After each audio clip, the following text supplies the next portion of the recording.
The topic is freedom for the oppressed. And then, of course, who do we define as oppressed? The last session that we have, the climate was oppressed, women are oppressed. But here, large section of humanity is also oppressed. And how, when we talk about the oppressed, our take and view is different in different parts of the world. So right now, what we constantly talk about is the war in Ukraine. We see Russia as an aggressor. So we're going to talk about freedom for the oppressed. What is freedom? What do we understand by the term freedom in today's world? Because I also call people who work for the corporate sector as corporate slaves, and I also think they're oppressed and they need freedom. And then, of course, there's Palestine, and there's Kashmir, and there's Chechnya, and there are several other hot spots in the world. I think they're also the average Afghan. It's also poverty is an oppression, is a source of oppression.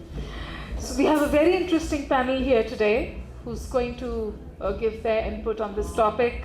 So to my left is Dr. Samia Babar, who's going to read out a speech by Anwar Mansoor Khan Saab, who's a senior advocate of the Supreme Court, and he's also the former Attorney General and has written and talks extensively about human rights, both in the country and about situations abroad.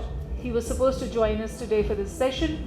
Unfortunately, he could not make it, but he was kind enough to send us his speech, which will be very nicely read out by Dr. Samia Babar. So Samia, it's over to you, and I will introduce the guest on my right once Samia is done. So thank you, John, and thank you, Marc. You already know them, but I'll do the formal introduction once Samia is done and I'm finished with my dessert. Thank you, Huma. The title of what has been shared by Anwar Mansoor Khan is Oppression Leads to Breach of Peace and Security. To save succeeding generations from the scourge wars was the main motivation for the creation of the United Nations.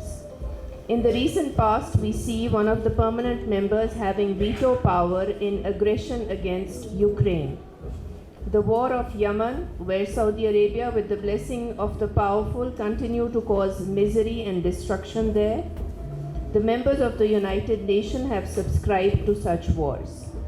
The destruction of Libya, Iraq, Kuwait, Afghanistan are some examples of aggression causing breach of peace in the world.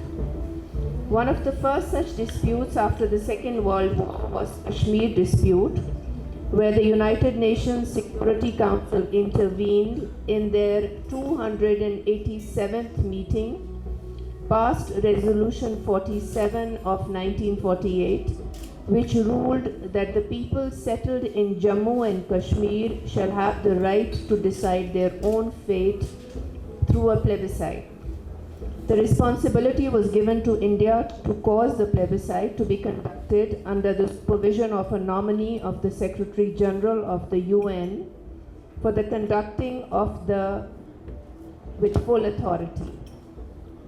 Thus, the said state of Kashmir and Jammu was not considered to be a part of India. There have been 13 resolutions of the UNSC till 1971 reiterating the Resolution 47 of 1948 to be acted upon. It is simply unfortunate that the UN could not force its resolutions to be implemented in its letter and spirit since 1948 till date, keeping the dispute alive. The dispute in Kashmir has not ended and can at any time result in a breach of peace between nuclear-armed neighbors. I would want to emphasize on the issue of Kashmir, where the voices of the Kashmiris are muffled by the oppressive attitude of India. Kashmir is a stateless nation, where in 1947, the ruler of Kashmir, Maharaja Hari Singh, signed an instrument of accession which was accepted by Lord Mountbatten of Burma, then the Governor General of India, whereby it was categorically accepted that except for defense, foreign affairs, communication and finance, no laws of India shall be implemented in Jammu and Kashmir. Serious resentment continued and continues till date. It is the Indian Army, police and other forces that are and continue to be pushed by India in Jammu and Kashmir with a view to crush the uprising or freedom fight. India called their freedom fighters as terrorists. It is said that one man's terrorist is another man's freedom fighter. India has not signed the ICC statute, thus the jurisdiction of the International Criminal Court is barred as against India and its citizens. By this, India continues to create crime against humanity, murder, extermination, deportation or forcible transfer of population, imprisonment or other severe deprivation of physical liberty in violation of fundamental rights, of international laws, torture, rape, sexual slavery, sexual offenses, persecution against all the identifiable groups, enforced disappearances of persons, and other inhumane acts, including terror by use of brutal force, including the use of pellet guns and other firearms, killing thousands of people amounting to genocide in the occupied Jammu and Kashmir. Jammu and Kashmir has its own constitution and a state within its own right, though presently under control of India on account of the UNSC Resolution number 47 of 1948. Article 370 of the Indian Constitution accepted this fact. However, the special status of Jammu and Kashmir was in 2019 scrapped despite the UNSC resolutions. Thus, India has violated each one of them. Article 35A of the Indian Constitution provided that the Jammu and Kashmir legislature has full discretionary power to decide the permanent residence of the state of Jammu and Kashmir. It gave them the special right and privileges regarding employment with the state government, acquisition of property in the state, settling in the state and other similar rights.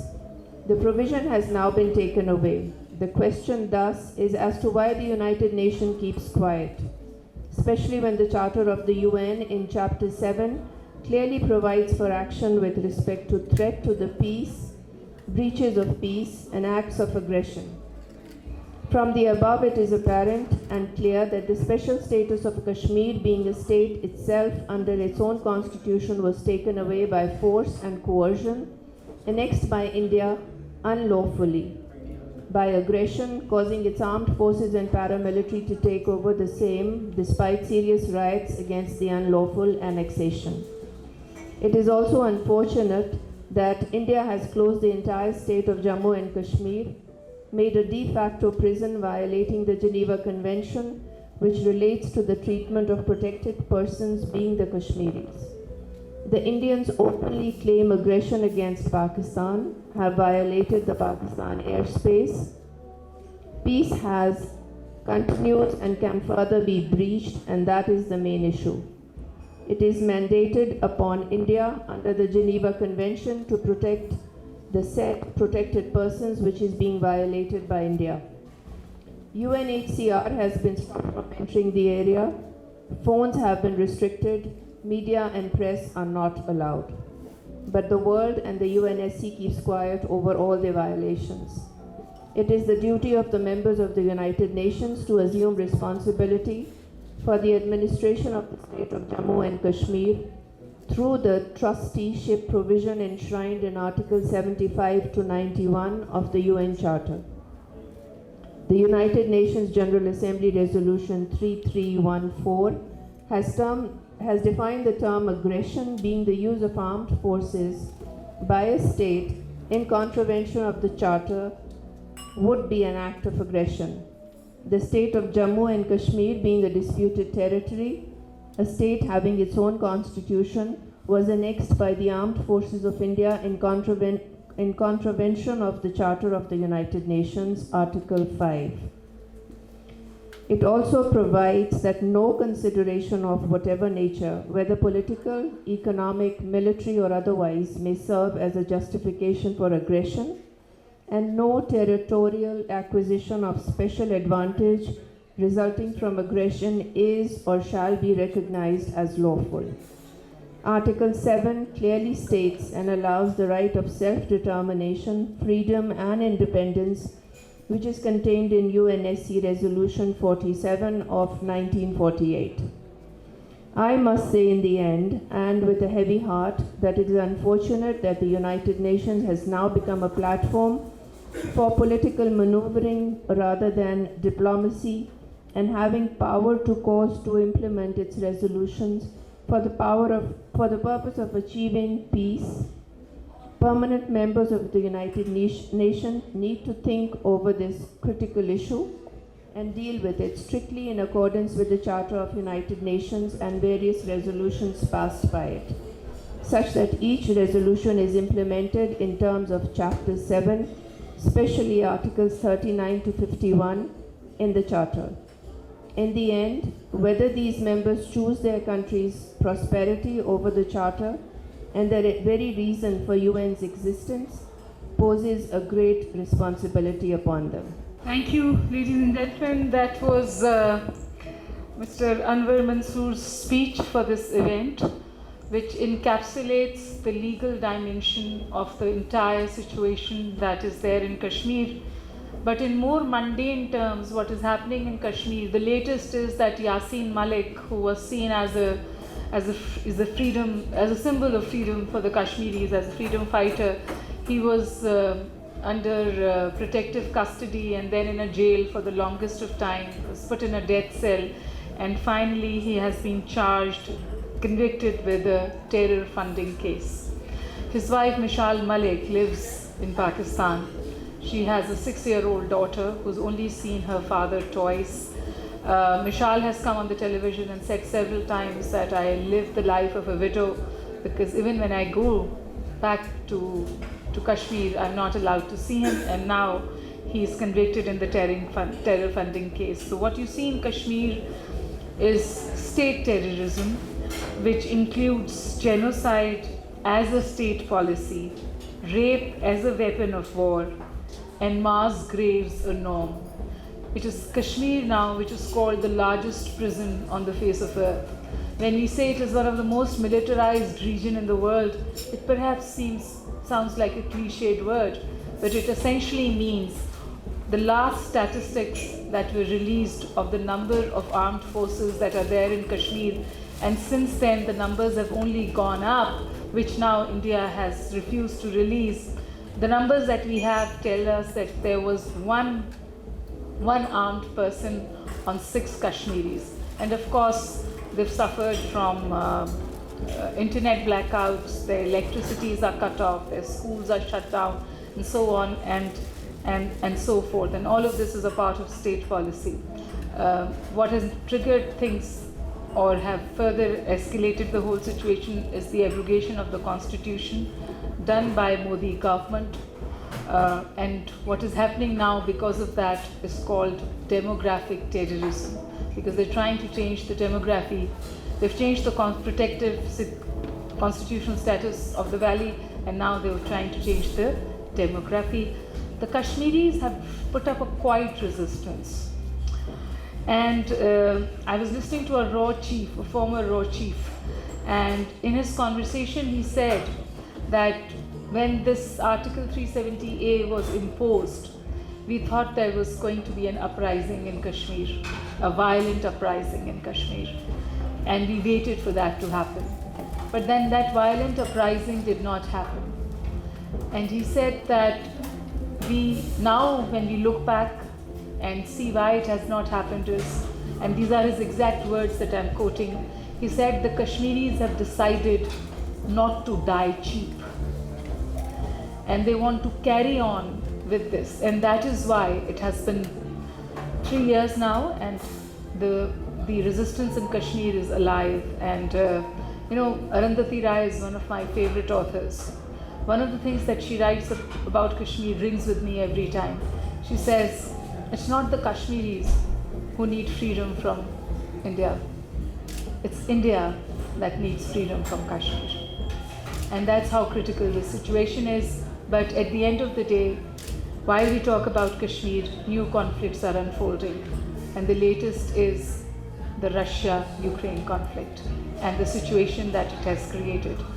We kind of understand Kashmir better, the Ukraine situation in Pakistan far better than others, perhaps because we had a conflict next door in Afghanistan for 40 years. We continue to live with it. And we know conflicts such as these don't go away as easily. But I'm the moderator, so I think I'll stop talking and I'll invite two very eminent speakers to tell you more about this issue and overall about the oppressed in Kashmir. So it's Marc Siegel, it's over to you. Okay, so I'm going to try to wake everybody up so they're wide awake when John talks. So, so to put out on the table, the topic is the freedom for the oppressed, and to me it's become an unachievable goal because so much of the people who feel they're the quote guardian of the galaxy and guardian of freedoms are essentially Western racists. And you look at the different conflicts that have taken place around the world over the past decade or so, and it was really brought to life with the Ukraine crisis. And I've been working in Moldova with the Ukrainian relief, but before that, I was working in San Diego helping with the Afghan refugees that were being resettled in San Diego. So when I told people I was doing that, nobody makes a peep. It's like, so what? But every single person, I can't think of a single exception, when I said I was going to Moldova to help with the refugee crisis there, God bless you. And there's the people in the West who feel that they are actually the guardians and protectors of freedom and the oppressed all around the world have managed to dehumanize people who are not like them. And this is the big challenge. Even the people coming out of Ukraine now as refugees, it's gotten a lot of press about how great everybody is being absorbed into the EU countries. But very little's been made of, if you're from Azerbaijan and you've been working in the factories in eastern Ukraine, and you've been living there for a generation, and you come out with your kids, you are not eligible for any of the EU benefits.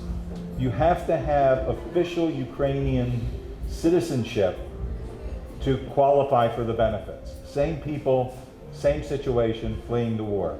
What I've seen in Moldova is also, because you have a lot of Azerbaijanis and you have a lot of Roma who are also working in the eastern part in the factories in Ukraine. People are accepting people into their houses. They will not take the Azerbaijanis and they will not take the Roma into their homes.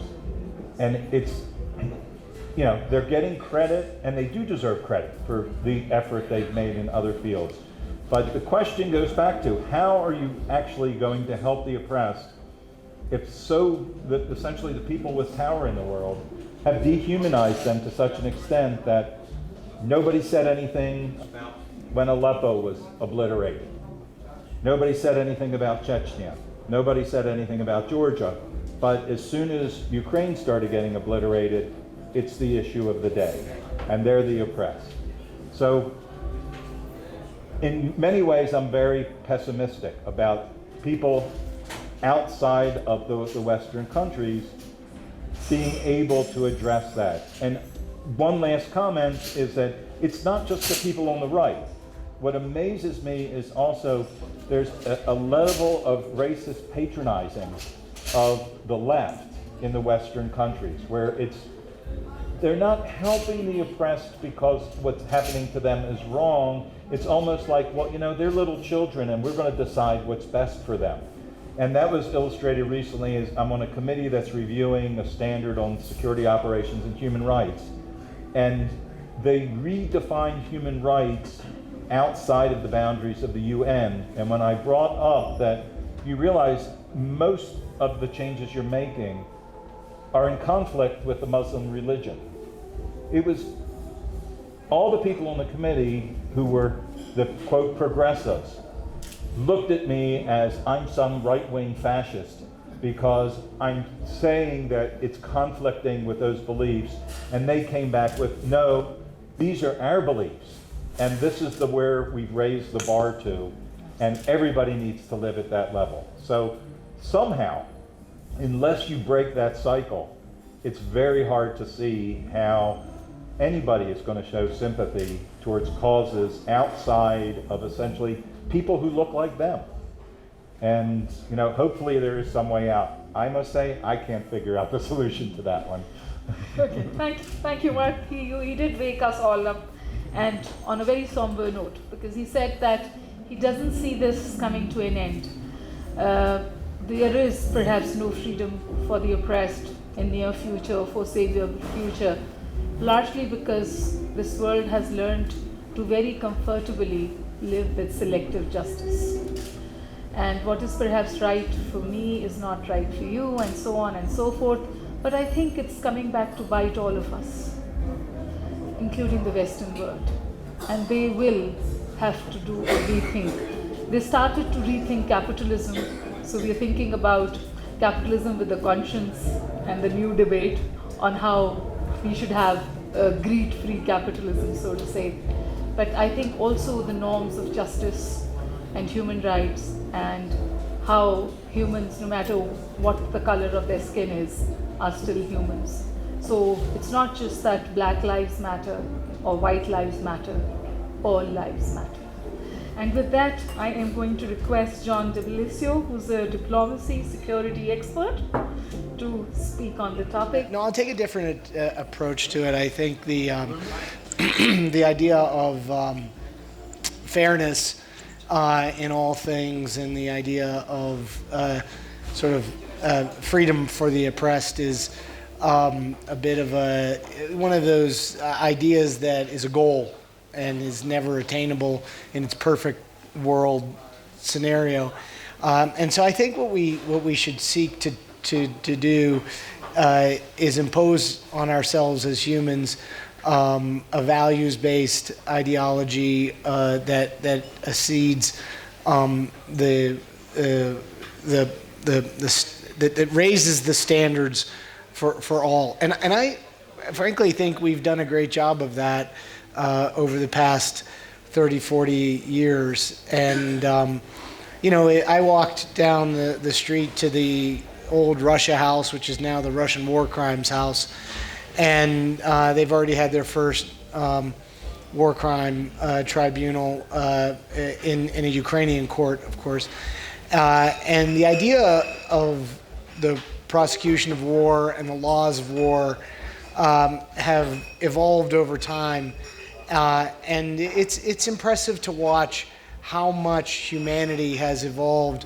And I think it's interesting that even on the right in the United States, the feeling has been we should not allow ourselves to be subject to the International Criminal Court and other jurisdictions outside of the United States. They've approved of and encouraged the prosecution of criminals like Assad, like Milosevic, like the Russians in Ukraine. And I think that's a big move forward. And I think we see that the values basis in our foreign policy, and also the values basis in all policies, has really moved forward. And I think in our Constitution in the United States, which is an interesting document to have been written 240 years ago, it says somewhere in there, all men are created equal with a series of inalienable rights and the pursuit of happiness. It doesn't say anybody's guaranteed happiness, but it gives you this idea that you're all given inalienable rights at a basic level, and that you have the right to pursue happiness. And I think that that theory of the world, that we are all given inalienable rights, has now become much, much more accepted, irrespective of the color of those imposing actions on others. And I find it refreshing, actually, that there's to my left two people who are very pointed in their perspective that there's a long way to go. And sure, there's a long way to go. But I do think that there's moments in time where you can reflect back in the history and see how far we've come. And if you go down the street and you look and you'll see within months, days of a war, these things are being, now of course there's an information war being persecuted by the Ukrainians. They want the world to see these things. But in fact, it is a different world. It isn't what we experienced with the genocide in Rwanda. These things aren't tolerable, what we saw in Srebrenica. The day after Bucha, it was persona non grata for the Russians. And they're going to be in the penalty box for a very long time for this.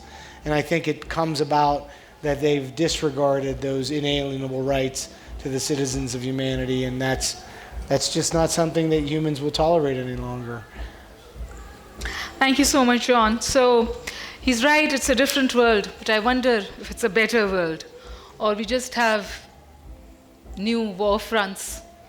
There's a battle of narratives, there's a propaganda warfare, there's a cyber warfare. So I just think that we have more fronts and we haven't closed the old ones. That's how I see the situation. But thank you for being here. Thank you for being so attentive. We had marathon sessions today, so I don't blame you guys for feeling the way you do. Have a good night's sleep. Come back tomorrow refreshed for more. And thank you all. Thank you, Ikram, for having us. Thank you. Yeah.